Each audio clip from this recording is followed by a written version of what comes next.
But Well, that it's was after 10 and Leela doesn't seem to be tuning in, but she's here. Who else? There's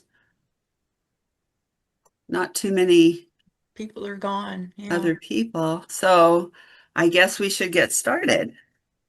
So good morning and welcome everyone to Abundant Life Center on this 26th day of April, 2026. And we're going to start our service by lighting the God candle, the representation of the one power and presence in the universe. And the name you choose to use is welcome here.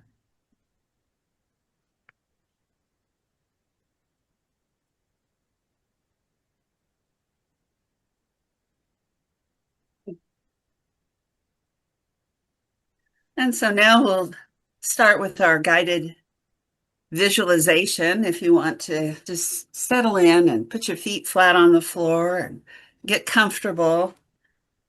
If you're comfortable with closing your eyes, we'll imagine an old sturdy chest sitting in front of you, the kind built to last with a heavy latch on its lock. Reach out, lift the latch, and slowly open the lid. Inside, you see the chest is completely empty.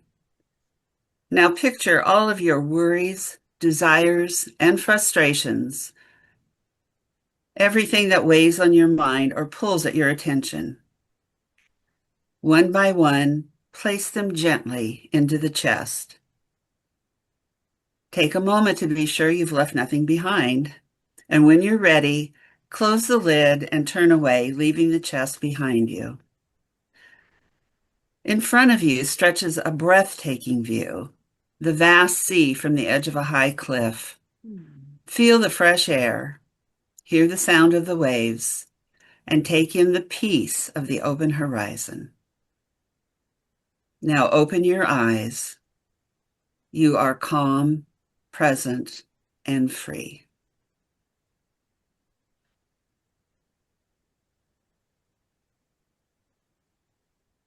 And now we'll share our values, which for our second service of the month is our custom.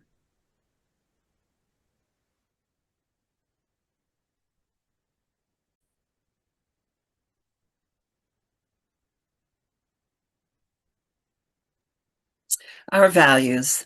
We show up and act with gentle honesty and authenticity, vulnerability, caring, and trust. Open and welcoming hearts, attentive listening to and respect for one another, an intention to connect with the divine, a dedication to community, a commitment to grow through spiritual practice and service. And our opening song today is Heart of Gold by Neil Young.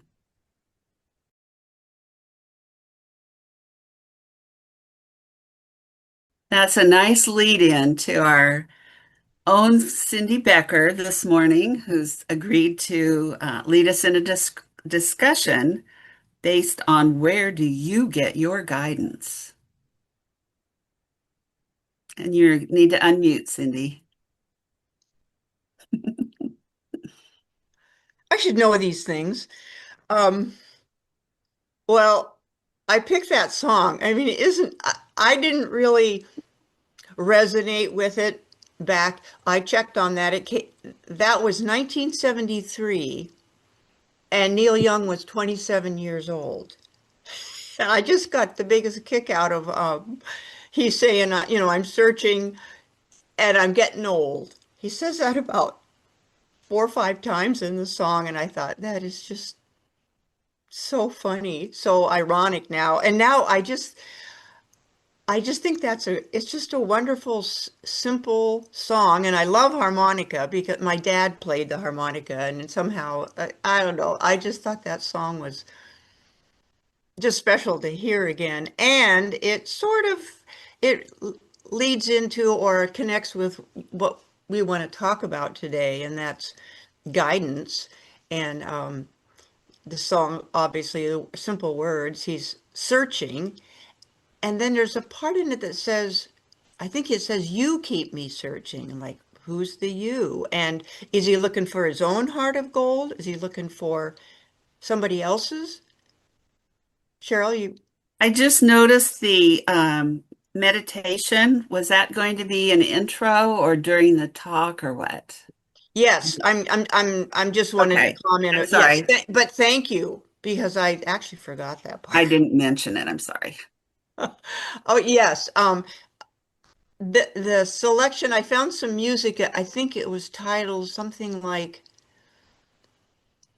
something from the universe. It wasn't guidance, alignment. I think it was from a series of music called Alignment with the Universe. And I thought, well, that fits with what we're going to talk about. So thank you, Cheryl. I did. I forgot I have another song before I say more, but I let's meditate to the sounds of aligning with the universe.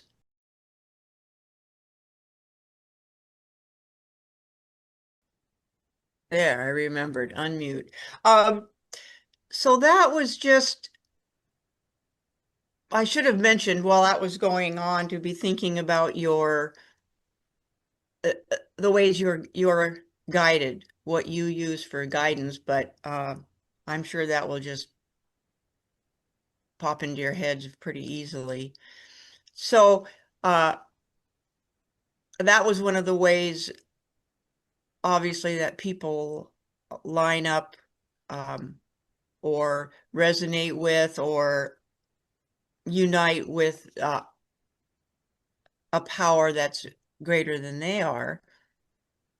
And I have one more song. I might as well have Eric play it now. And this is from the Barbie movie. I don't know if any of you saw it, but it actually touched me or had a message for me and was way better than I expected. I just thought I'm going to see it because it's this big deal. And um, it had some real corny stuff too. But this song is from that lovely young artist, Billie Eilish. And she wrote this song for the movie. And the message in the song and her ability, she's beautiful voice. So we'll play Billie Eilish's song about what was I made for, and again, be thinking about how you're guided. And it's interesting to me. The song rings out. She starts to change. Obviously, in the movie, she's a Barbie doll played by an actress, and things start to wake up in her. And it causes me to think about what makes me wake up or what am I either on purpose, like searching for a heart of gold, or just being human and maybe waking up out of old ways of guidance, like for me, waking up out of very, very strong, fundamental Bible literal. So we have Billie Eilish singing now.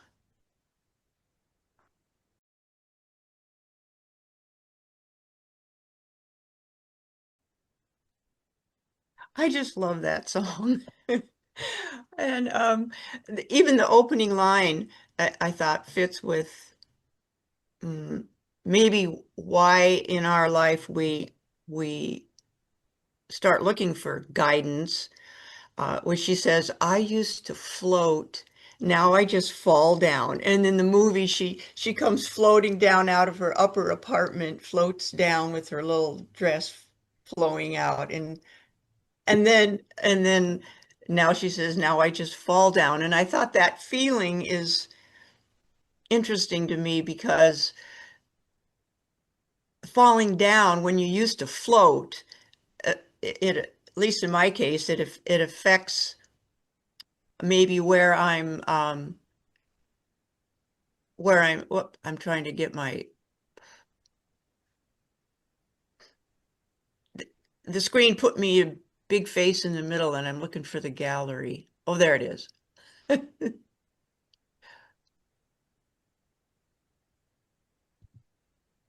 Okay, better. Um, I feel like I used to float in a sense in my very comforting and guiding Christianity. And you could compare that to any system maybe that a young person or older person you find and you feel very safe in it and you get for me in my in that movement of fundamentalism and communes and a very a lot of structure of how to live life. And then that interesting thought of I used to float, feel very safe and connected and guided, and and then I started to fall down. Like, I don't understand this. Well, why is it like that? Or, well, obviously Arlene's not here, but why do men get all the power? So I made up a basically I want to just have you all talk about your maybe how you used to find guidance, like for me in my fundamentalism, and then how that's changed and what guides you now. So I made a I was just thinking about talking today and I made this big list about guidance and I'll just rattle it off and maybe it'll trigger some of your methods or you'll have your own to add to this. So I'm just gonna read it off and there's obviously today I want the subject is spiritual guidance, but spiritual is, it's not isolated. We're multifaceted beings, and so you might need financial guidance, and maybe that's not spiritual, but um, that can be very much a part of why you'd want guidance and whatever the subject. So I'm just going to read my little list here, and um, I started out, of course, with my background, ways to find guidance. The Bible, the Holy Spirit. The Bible actually says that the Holy Spirit is a guide. It's a guide. So that fits really well. And then authorities and experts, which is where I tended to go. Most of you know I'm intrigued and guided by the Enneagram. And my number in the Enneagram is the most likely to look to authorities and experts outside of myself. So that's been a journey for me to more and more trust myself. Um, Spirit guides, tour guides, financial guides, psychics, and ancestors, which again makes me think of Arlene, where are you? But her being guided by the ant well, what is it? Like the um what is it? Native Americans, the Great Spirit, guided by the Great Spirit. I remember back in my young life, we all got a big kick out of the Ouija board, like that was going to give us guidance, and maybe there's something to that. Um, Therapists and counselors, of course, tarot cards and oracle cards. I have a little deck that I sort of, because I'm more like my brain, I think about things like I'll just look at an oracle card and go, oh, isn't that sweet? Or that's nice. But sometimes it's like, wow, that's exactly what I needed to hear today. And this is really helping me look at my little oracle deck and one time I had a tarot reading and it's very fascinated how this is for the past, this is right now, this is the problem and I think people find guidance from that kind of thing. Pendulums, from, of course, early on in my life, guidance from parents and family, which is another subject about guidance that I think is like so vital, uh, that parents, it's hard to be a parent and it's hard to like, if you weren't parented well, who guides you in parenthood? And I just think of, well, kind of what we'll come to ultimately today. I think that we learn how to trust our own guidance, our own inner person, our higher self, maybe. But I just, when I read things and look out at the world, it's like there's few children that grow up, I think, I don't know, I don't have no statistics, but that trust themselves or are guided by their parents, listen to their parents, trust their parents, but then that transfers into a healthy sense of, uh, I know what to do, or I know healthy ways to find help, or I'm not, well, like, I don't want to deride my experience, but why was I so attracted to this crazy bunch of Jesus people? I just was like overwhelmed with, I got to go with them. I got to drop. I was between my third and fourth year of college, and I dropped out after my dad, paid tuition, room and board for 3 years. And I just had to be with these people. So I don't know what that was.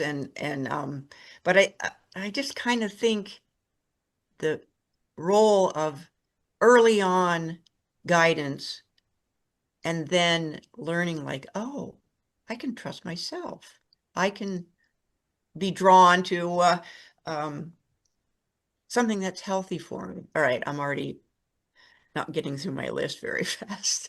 Um, well, I think I already said guidance counselors. I thought of high school. They actually had a person employed by the school called the guidance counselor. So um, that's also an important step, getting out of high school. Oh, a big one, I think dreams can be guidance. Meditation and prayer. These are pretty obvious ones. I thought of the serenity prayer. Uh, let's see. God grant me the serenity to accept what I can't change, the courage to change what I can, and the big wisdom to know the difference. I think that's a general lovely sense of guidance. And then just silence. Um, I like to go out on these nice mornings, go out in the morning and just sit on my deck and listen to the birds. I mean, it's for me, that's silence, listening to nature, not blasting a TV show or something. So, and then people go into silence on purpose. I mean, just try to shut um, noisy monkey mind down. Um, oh, books and classes, that's good for guidance. My sister-in-law gave me my first Enneagram book in, I think it was 2000. And that just became, as I was already on the edges of leaving my fundamental faith. And so, but again, it's a whole nother system that, um, for me, when I find something I like, I just really get into it. And then maybe like the carnivore diet or something, I do it for 2 years. I'm so fascinated. And then I'm like, done. That was a good little exercise in trying things out. Um, oh, synchronicities. I hear that word with our group. It seems like that to pay attention to something that comes along, an actual sign on the road, bridge out ahead or whatever. Um, Pay attention to synchronicities and revelation. I put revelation because that's very Christian, but it's also could be part of our lives. Like all of a sudden, ka-ching, something is revealed. Maybe in silence, maybe in a book. Anyway, that works. And then I was laughing. I put down AI. That could be a source. Eric uses EI, a little guidance on a little more wisdom on something or how to do something. Or I think that I hear people talk about that much more than, well, more than they used to because it wasn't there. And then AI made me think of AA. If you need guidance coming out of alcohol, uh, I needed that for a while. Yeah, anyway, I had to quit. Yeah, you know my story. I used to float and then I started falling down. So that's my list of course, there's more. And uh, I just wanted to hear. Oh, I have an example from my life of guidance. It was very startling and different for me because usually I think about it or ask an authority or read a book or something. But my husband and I had moved from Eureka to Idaho, which I didn't want to, but he wanted to move back to Alaska. And we were, I don't know, married by 30 years by then. And this was my first time I said, you can go to Alaska. I'm not going back there.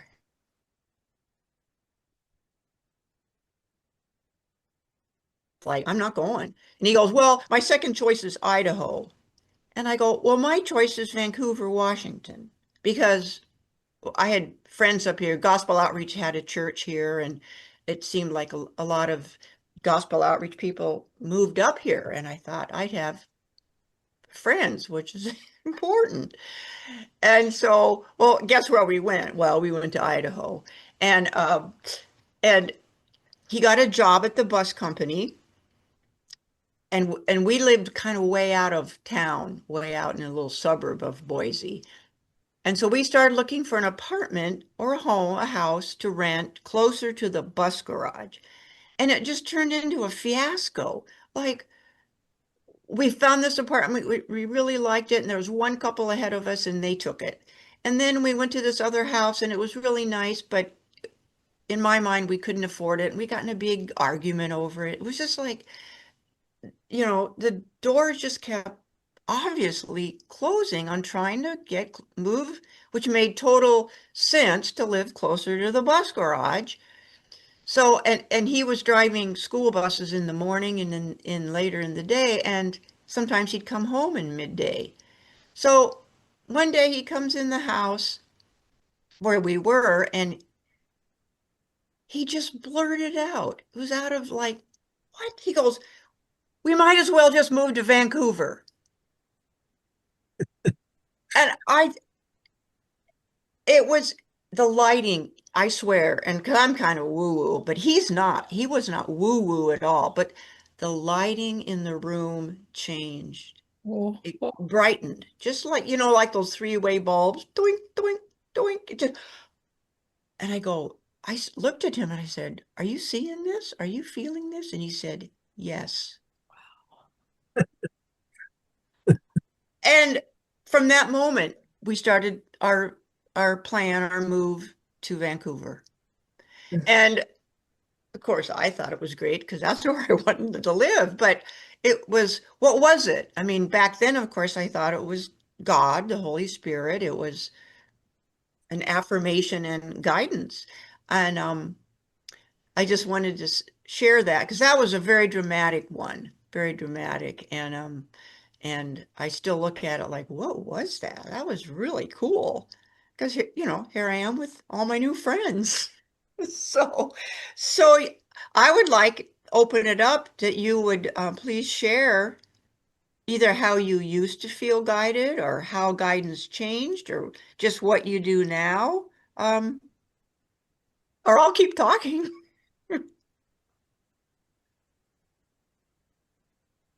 Well, during the meditation, I must have heard you saying who's guiding you.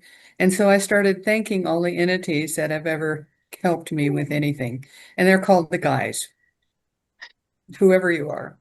You might be Buddha, you might be Jesus, you might be, I don't know, Humperdinck. I don't know. Whoever you are, I'm getting help and I appreciate it. So Is it that, is it verbal no, or it's a sense of knowing. Sometimes it's verbal. Sometimes when I'm really frustrated, I'll go out and scream at the night sky, I need some fucking help here. Get down.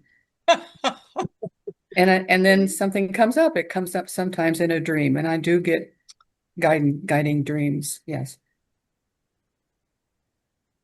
do you have an example maybe of Yeah, I had been studying different kinds of healing methods. At the same times, I was studying um, um, the different paths to wherever you're going. And I had a dream that someone had asked me to come to this company and help this woman. She was having trouble. And she was up in one of those gantry boxes, where they go up and down and they're in there and they guide them along the roof. And so I reached up and I said, I hear you need help. And she said, yes. And I touched her and she was healed. And I was immediately feeling like that was the wrong thing to do. And so I went and hid in a cave and thought about that. And I thought, I've I've changed her path. Maybe I shouldn't be changing her path. And then while I was sitting there, some Latina girls came up from the uh, valley floor and asked what I was doing, and I just said, "I'm just thinking." And and they were wearing colors, so of course I knew I should be scared, but I wasn't scared. And so we just sat and talked for a while, and that was the end of the dream. oh, I love dreams. That is so cool.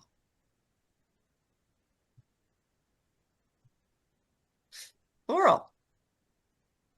Well, I feel like I want more guidance. And I'm a very praying person. I feel like I almost live that way, that it's always in my mind and that feeling. And I guess it's part of my lesson here. I feel like it must be because it's been that way for a long time. I always feel like, give me more help, give me more help, tell me what to do, tell me what to do. And there's just this feeling of, well, I'm here and I think I'm going to let you figure it out. So that's kind of my thing on guidance is I want more or I want some and I don't feel like I get it. I get support, but Okay. not actual guidance. Who is there a who that you believe is listening or I think God's benevolent always listening. who? God. Okay. So there's a for you there is a benevolent being Yes. that listens Yes. and cares and loves. Okay. Yes, right. Okay.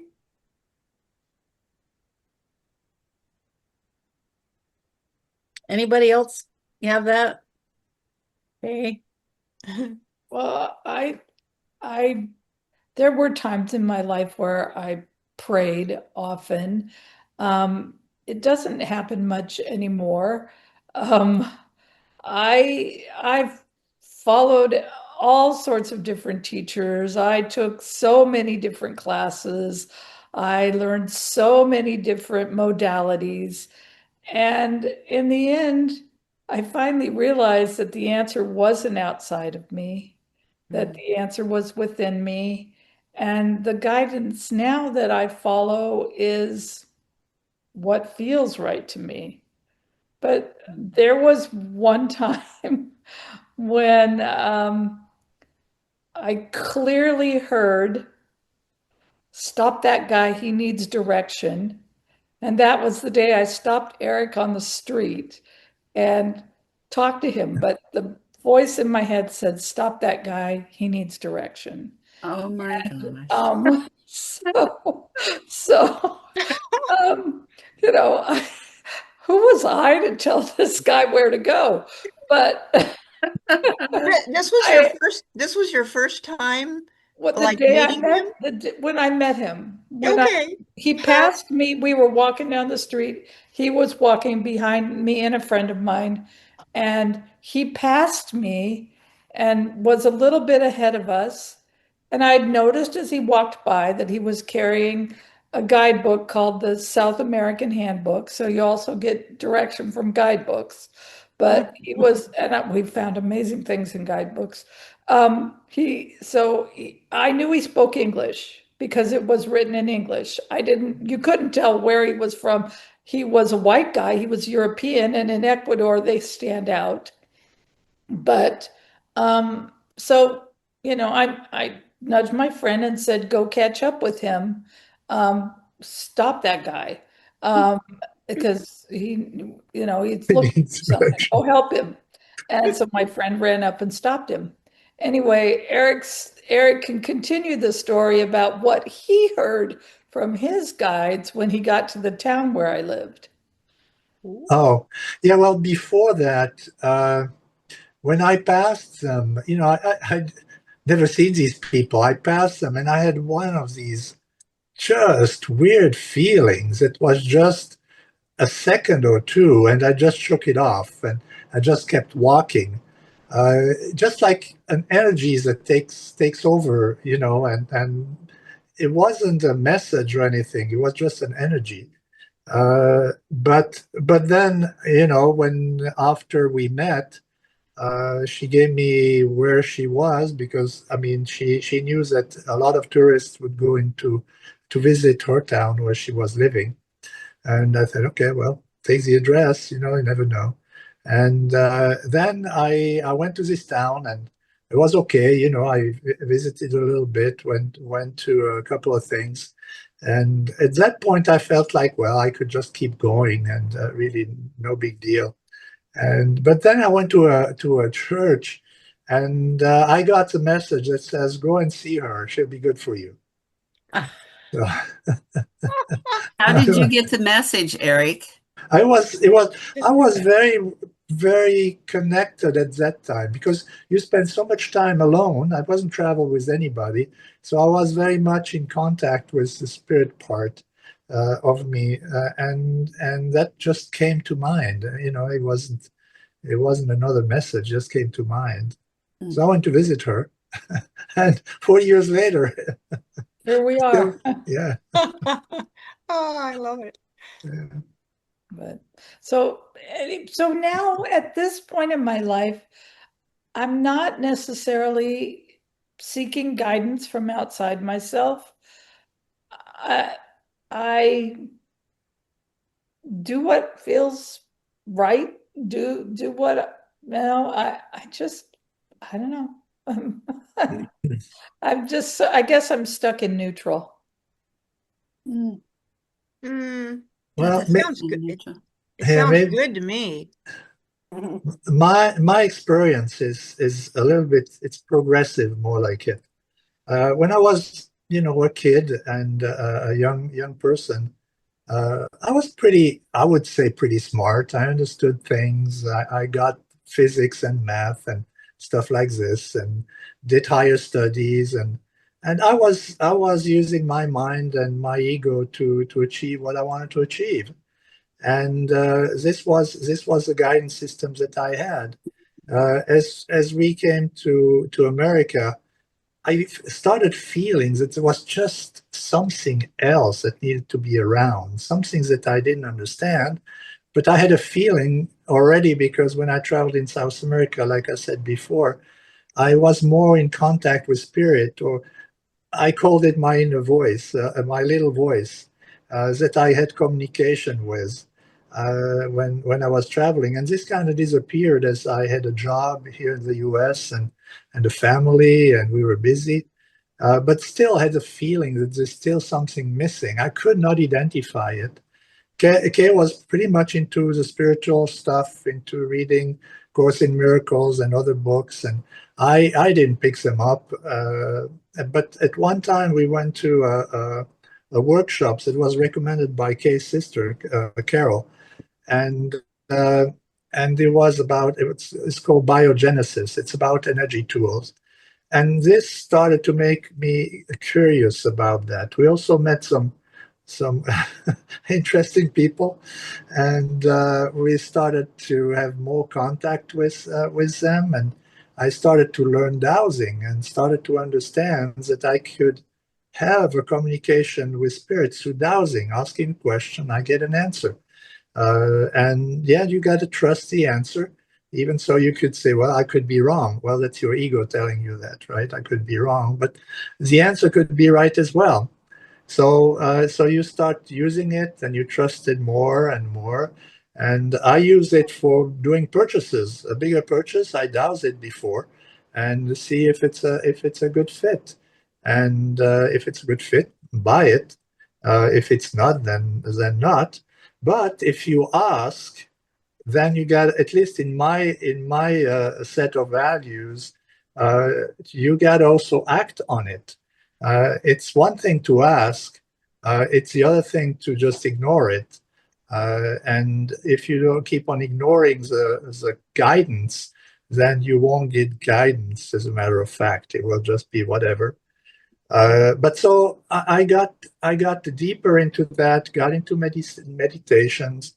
Meditations mostly calmed me, and occasionally I got some visions and directions that I didn't ask for, that were just coming to me, where I said, "Oh, okay, yeah, all right, so I get it. Maybe I should focus on that."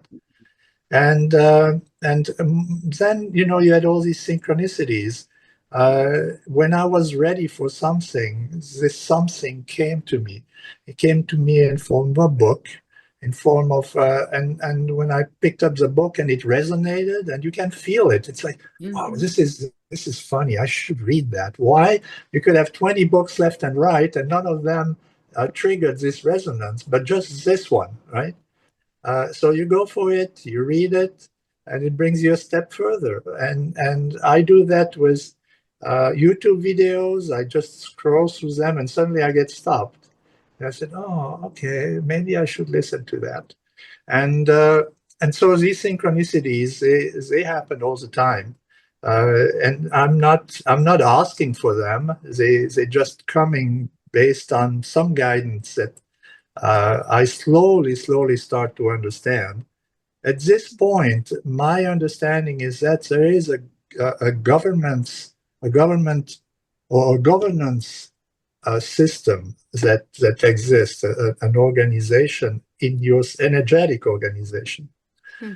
You have God, but you have also spirit or higher self that is a guidance. The higher self sets up the synchronicity to help you grow. Then you have your soul, right? That has also a mission or something to do, and acts on you to do stuff. And then you have your mind, and then in a lower level you have your ego, and your ego is essentially the one who puts things into action. Because if you don't have any drive to put things into action, you just sit there, do nothing, right? So the ego has a role. Now, our society is very strongly ego-oriented. Okay, it's very strongly driven by I would say a societal ego that has been valued and misses completely the guidance from spirit. And so this is important to understand, and also the voices, I would say voices, the energy that you feel, as a resonance that you feel, knowing where it's coming from. Does it come from your mind? Does it come from the ego? Does it come from the soul? Does it come from your higher self? And this allows you and then to better understand what it really means, and to act accordingly, to either reject it or to do it. You have free will, But you want to do it in alignment, and this is where the alignment terms comes from. You have an alignment between spirit, soul, mind, and ego. And if this is, how do you say, um, misaligned, then your ego wants to go somewhere while your soul wants to do something else, and your higher self would rather have you trying to push synchronicities for you to do something specific. And this in yourself, you can feel it. It's chaos.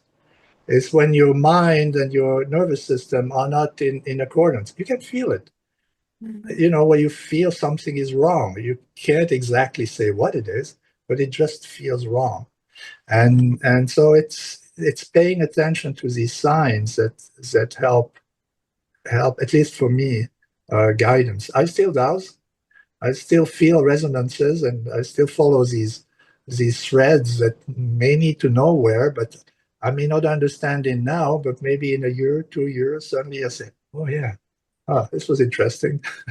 So that's how these things come together. You know, it's not, Yeah, yeah. it's sometimes a hodgepodge, but it has a thread. It's guided from a bigger picture.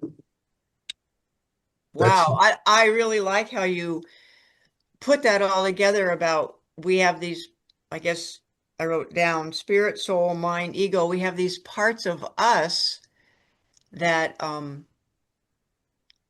can line up. That can align to, wisdom in what to do next. It made me think about my amazement at how I was so drawn to the Jesus people. And it was more like, I don't know, it could have been almost more of my ego sensing like, I'm going to get safety here. I'm going to get this, I'm going to know who God is, and I'm going to have these friends and all this guidance from the Bible somehow. But, that there's a part of a person, in my case, something that jumps out and just changed my life. And of course I have to let go of regret, like what was I thinking? Why did I do that? And that causes me to maybe not trust my own guidance. But that's why with this But group and can't you there's just think of that as a really profound life lesson? Wow, you learned so much by doing that deep dive into fundamental Christianity, but you also learned an incredible amount by crawling out of it. yeah, It was a profound lesson in your life, and it brought you to a completely different understanding of the world than, people who didn't go through something similar. So it was a yeah, good, it was a big lesson you learned. And if you, well, I don't know, if you think of things in like, if you had past lives, you could have been, some repressive preacher or whatever, and you had to be repressed and get out of it in order to, well, it could have been a karmic, it could have been a karmic event or one of yeah. those things, but that's one possibility. Yeah, well, thank you. Thank you. I tend to think, wow, 40 years of my life. And But you gained a lot out of it as well. You learned about compassion. You learned yeah, about the positive sides of yeah, Christianity as well as the negative sides. that's, But yeah, so, very, you know, very good. you see, you're always at the right place. You're always at the place that you need to be. But follow your resonance. Follow this attraction where it leads you. I mean, when I went to South America, actually, my intent was to go to Australia to visit a friend who was there for a year, and just one of these thoughts that says, well, I should go to Australia just like this. Why don't I travel a little bit from Central America to South America, and then I could hop to Australia? Well, I didn't know why I went to South America. there was a resonance. There's a guidance. For instance, also to come to the US to work. I mean, we were pretty much a 50-50. Kay would have stayed in Switzerland, no problem. And I just felt this need to go to America. And so she was game because it's something she knows, and there was really no problem with that part. But I just feel I didn't feel tied to stay in Switzerland. I felt like I needed to come to the US. Hmm. So, really follow these kind of intuitions. They're not, whims where you say, oh, okay. But it's something that is deeper, that you feel inside, that resonates with you, with your whole body and mind and your whole being, that tells you where you go next. Well, that's where, well, for me, the idea of guidance and the idea of trusting my own inner guidance is it's just fascinating. And um I I love learning more about who inside me is exactly saying what. Like, okay, uh well, like wanting to move to Vancouver and ending up here, that was pretty great. I felt, kind of backed by God. That my husband would walk in the house and say that was hysterical. It was just so great, and that he was affected so deeply by it. But yeah, uh, trusting that is big. Trusting that, and then the whole Yeah, full circle of things. Like if I hadn't joined Gospel Outreach, I mean, this is a fun thing to say now, is I would have never met John. And he's such a wonderful big part of my life now. And the things that I can say, well, why did I do that? But then, oh, I have this now and that now, and meet people or learn things. So I yeah, am getting more assured by that. So yeah. Cheryl, Well, I have a hodgepodge of ideas, so I don't know where it's going. Several things you said in your lead up and your guidance list reminded me I was the perfect little child that listened to my parents and my teachers and did everything the way I was supposed to do. And um, that served me well as a child. And my dad, who I loved and respected more than almost anybody, had these cute little sayings. And every time my sister or I would leave the house, go out on a date or with friends, he'd say, use your head, think a little bit out, was his kind of, old folksy way of saying, think before you act. Um, and so that kind of stayed with me as a child, to use my head before I acted and think about the consequences. And so that served me well. And I went to Sunday school and, learned all the books of the Bible and all that stuff that meant absolutely nothing. But when I was about 13 or 14 years old, something shifted, hmm, and I didn't really become a rebel like teenagers do, where they, act out and, get into drugs and trouble. But in my attitude, I rebelled against that. And that's when I rejected going to Sunday school or church. It was a congregational church. It was pretty fundamental, hellfire and brimstone. Um, Science and things I was learning in school made so much more sense, and I could embrace that rather than, religious, superstitious things. And then I reached a point somewhere around the time I probably went into college or got married early, where I just rejected all of that stuff and kind of believed in nothing and hoped that when I died, I just laid in a box and deteriorated and didn't have to think about going to heaven or hell. So obviously that was still within me.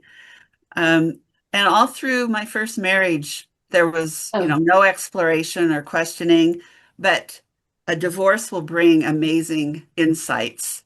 And when I was 30 years old and divorced, um, I started, little synchronicities like going skiing to Mount Hood on a ski bus and a woman in the back saying, "Oh, this great church in Vancouver, this Unity Church teaches positive thinking." And I thought, I need that. I need some positive thinking in my life. I don't need a superstition and I don't need a God, but I need positivity. And that was, the first thing that I remember as what I would call synchronicity is somebody opening my eyes to the possibility of going to a different kind of church.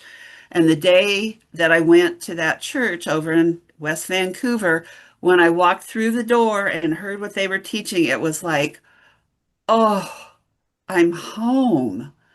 I had no idea people could think this way. And I didn't even realize, that I was looking for that or maybe thinking it in my own way, that it was just an eye opener that there are people that believe differently than the way I was raised. And it felt like, was it Carol that says I don't know, you just feel, that this is the right thing. Oh, Well, I guess it my was, words I was given back to me. that's nice. Oh, Yeah. So, so over the years of going first to Unity and then Paul and Charlotte switching me over to Abundant Life Center because I would just love this community, I've shifted from the outer guidance to the inner guidance. And that's been a big, hard life lesson, realizing that everything I need to know is already within. I can't look to people or things outside of myself for the answers. Um, when I have an issue I'm dealing with, 75% of the time when I go take a shower, the answer pops into my head. Talking about synchronicity, I had to go get this picture because I cherish it. It says, it's a picture I took. And the story here is Robin and I were in Glasgow and we were on the West End down near the university having dinner on a Sunday. And the subway quits running at 6 o'clock on Sunday. So we said, no problem. We'll just take a taxi home or back to the hotel we were staying at. There were no taxis on the West End on Sunday night.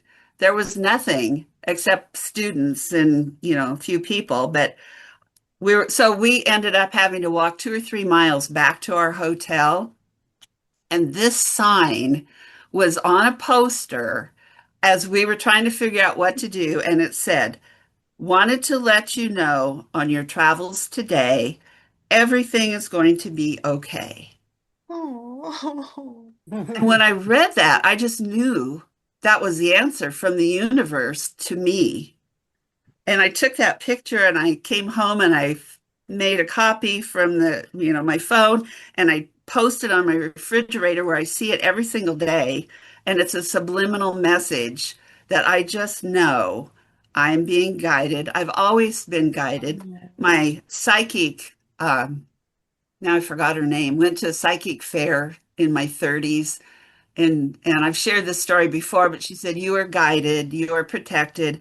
A piano could fall out of an upper floor window and it would miss you because you are protected." And this is kind of my mantra. Everything is going to be okay. And um, I've just kind of, I don't look to any particular thing. I just have this knowingness when it feels right. Like Kay said, when it feels right for you, for me, there's a knowingness. And sometimes I get all discombobulated and frustrated and fearful, but everything is going to be okay. And when I remember that, somehow the answer comes or the guidance inside to do what's right. And it turns out. So I try not to worry about things like I used to because I know it's going to work out. Oh. And and Oh. I've had some words spoken to me from where I don't know, but the words came in a time when I was just sitting silently in the living room in Glendale, Arizona. And the words were, I'll be with you for the rest of it. Oh, Oh, that's Whatever sweet. hell that means. And I don't know who's saying it, well, but let's say the rest of this incarnation. I'd like to add something. Again, coming back to energy, vibration, frequency. Everything is a field that vibrates continuously, right? And this field is connected to everything. Okay, we are a field. Uh, I don't know. A house is a field. A bee is a field. Has a field and interact with everything that is around it. The complexity of that is unimaginable. We cannot understand that. We struggle with one frequency. We can make little patterns on a vibrating plate with sand. You probably it's called Yeah. cymatics. You've probably seen that. And but imagine if you have two frequencies, okay, two frequencies with different phases, but they still, how do you say, they still interact with one another. What do you get out of that? Already that is too complex. And we may be, I don't know, a million frequencies that interact together that makes us what we are. My point is with intent, with thinking about it. And this came out of a little exercise that we did at our biofield tuning workshop with Eileen. And she said, if you want to tune in a river or tune in a bee, just close your eyes and focus on that bee, on this river, and listen and feel what's coming back. Okay, feel the energies that is coming back to you. What does it tell you? Okay, there is a message in that. Every time, if you focus on a particular item, something, uh, you can get a story that tells you what these items wants to tell you. We did with another workshop. We did. How do you say, in a group, we put items that were personal into a bag, and then we took out, each one took an item out, not his own, out of the bag, and was trying to, from the item, uh, make a story about either where of this person.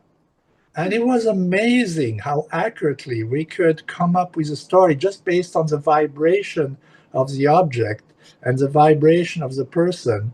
Uh, we were very close every time. It was amazing. So it is all about vibration, and each one of us can tune in into whatever. It can be food, it could be a restaurant, it could be a trip. It doesn't matter. If you put your focus and listen, you can get information out of that. there was a time when I was unemployed and I was going to different interviews, and I would drive up to the building where the interview was, and I would know how it was going to go. And some of them I knew there was no point in going in. I did because I made an appointment, and I knew which ones were going to go well. Hmm.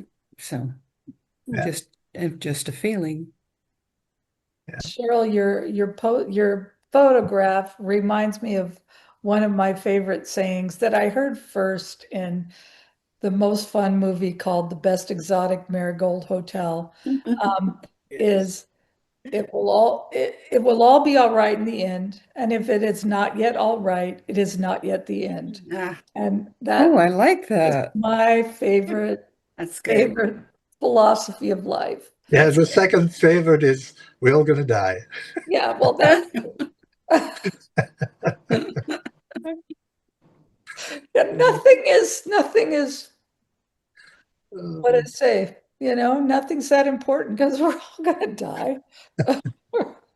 Yeah, Nobody, sometimes, yeah, I like that. Nobody gets out alive. Nobody's Yeah. getting out alive.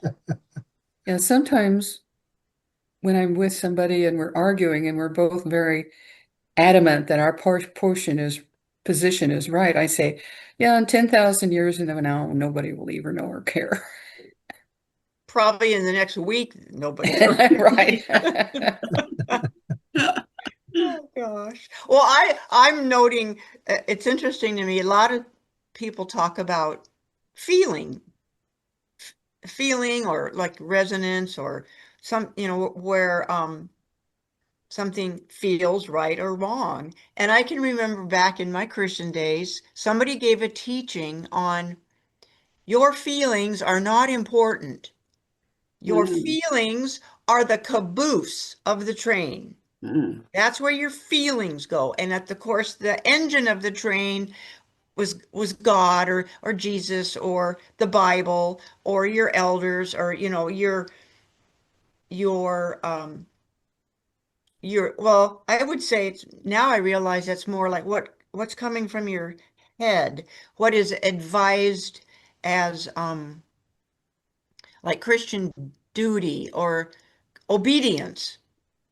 Yeah. I can remember that was a song about something and obey, pray and obey, or something and obey. So you're obedient to the written word, which comes through uh, the leaders, men.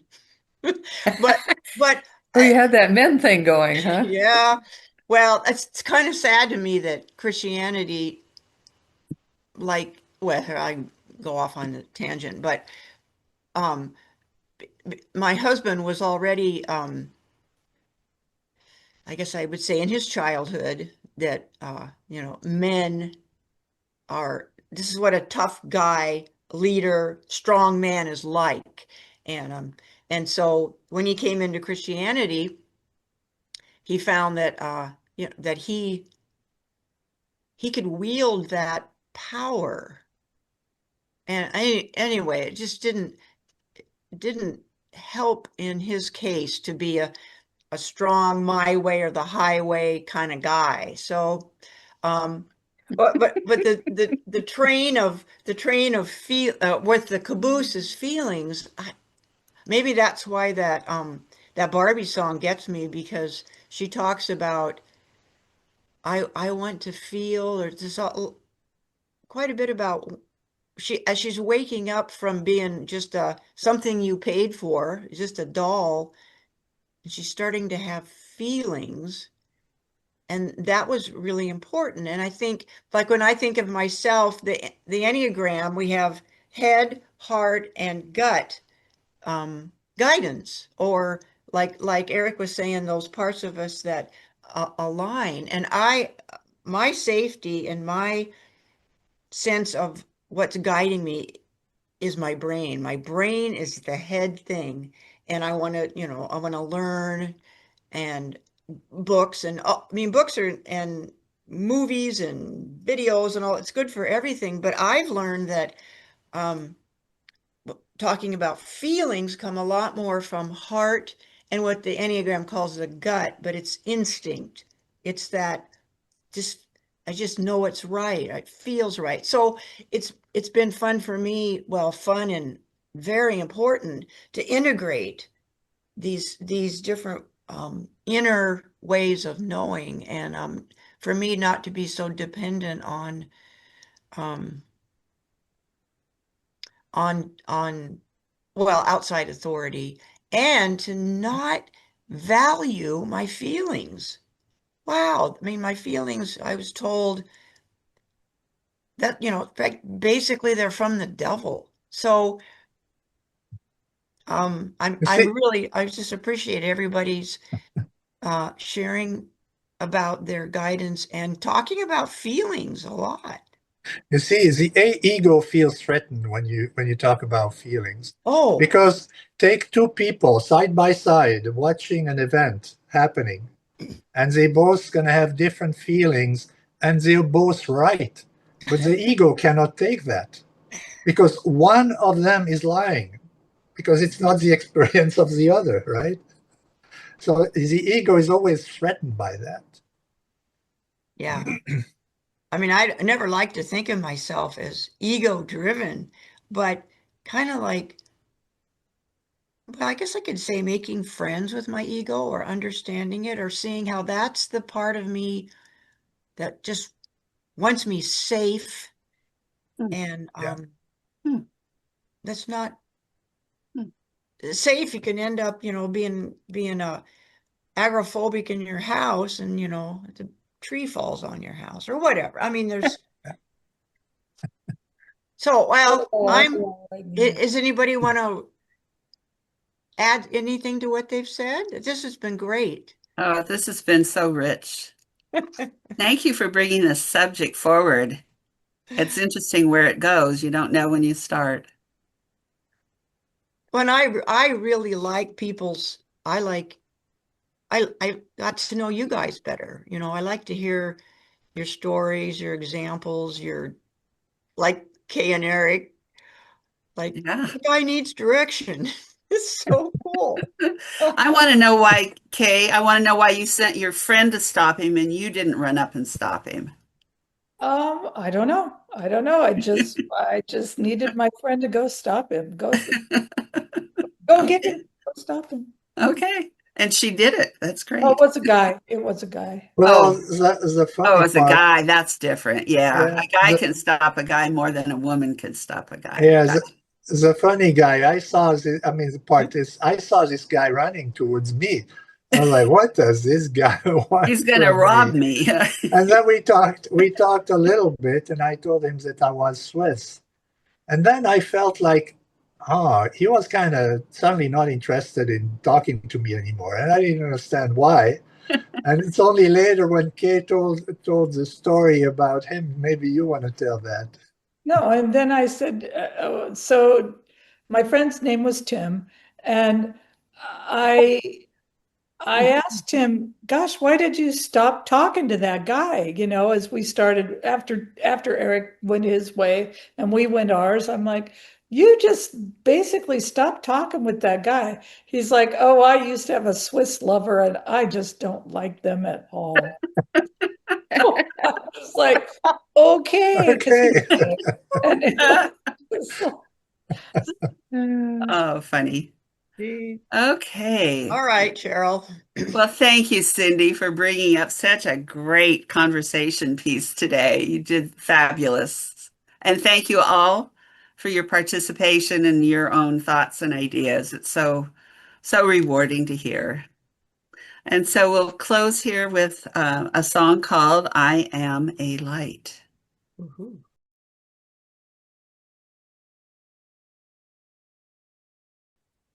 Thank you, Eric, for bringing that to us. And with that, we shall greet each other with namaste for our closing before we go into the prayer and the announcements. So, namaste to you all. namaste, namaste, namaste.